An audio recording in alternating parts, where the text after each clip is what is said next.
gave us a run.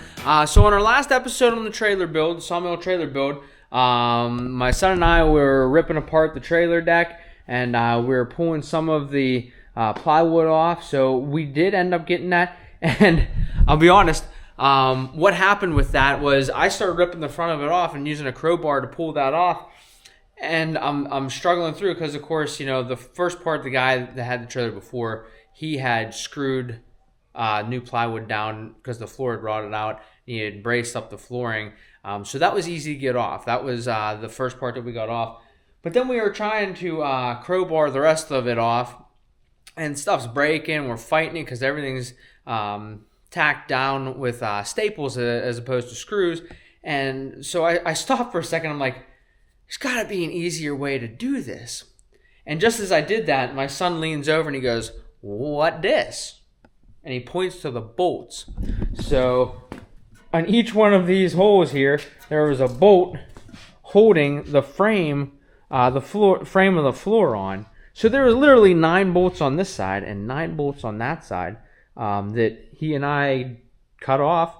And we took the tractor and grappled the entire deck of this off in one piece. The whole thing came right off, and we put it right in the fire pit. So none of it was womanized. It was all just, you know, standard construction material. So yeah, we ended up just burning that. So it worked out really well. Son's a genius. He saw it. I didn't see it until he pointed it out. So I definitely got to thank him for that. But today, I guess this evening, because after dinner, he and I came out and we started pulling some of the wiring out of here. So we got all the wiring out. We got all the gas lines that were in here out. And you can see them on the floor there. But now we're trying to just kind of give a visual layout. We've got some 2-inch angle iron. It's a little thicker than 1/8 inch, which is excellent. And then these pieces, all the small bracing, actually came out of what was in the trailer, but it was just kind of zip screwed into the frame here. You can see 2 holes right here, and they're on angles and things. And I think these were just set in place to hold the freshwater tank and the gray and black water tanks on this trailer. But we're going to use it. We're going to actually take them and we're going to put them back in place, but we're going to hold them up higher, right below the I-beam lip, and we're going to weld those in place to give some structure, some more footing and stuff for our trailer deck. I'm not sure exactly which direction we're going to go with the trailer deck yet. Originally I was going to do plywood, but I thought about it, and plywood doesn't last real long, so we might go with thought about doing a steel floor to it, depending on the price of the sheet steel to do it.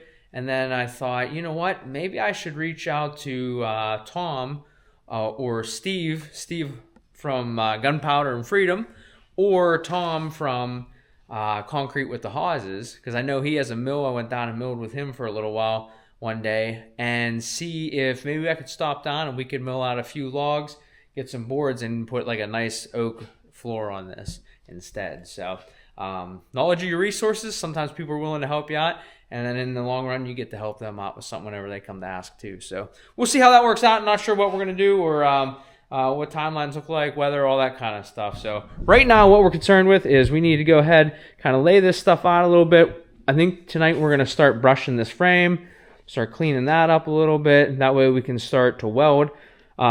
What I want to do is I want to get all of these pieces I have laid out. We're going to get those collected off to the side. And then we are going to go in and I want to just brush clean the frame while I have it most open, or as open as possible and as easy to get to as possible. And yeah, then we're going to go from there, just clean it up, fix some welds, and then we're going to end up cutting all this stuff and welding it in. And then I think once we do that, I'm going to put a couple more supports in here.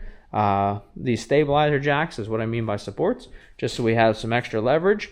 And yeah, we're going to go from there. So hope you guys enjoy.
folks, I hope you can hear me okay. I'll try to talk a little bit louder, but we're going over the frame right now with a wire wheel and a sanding wheel. They're called flap discs, which are 10 times better than a grinding wheel.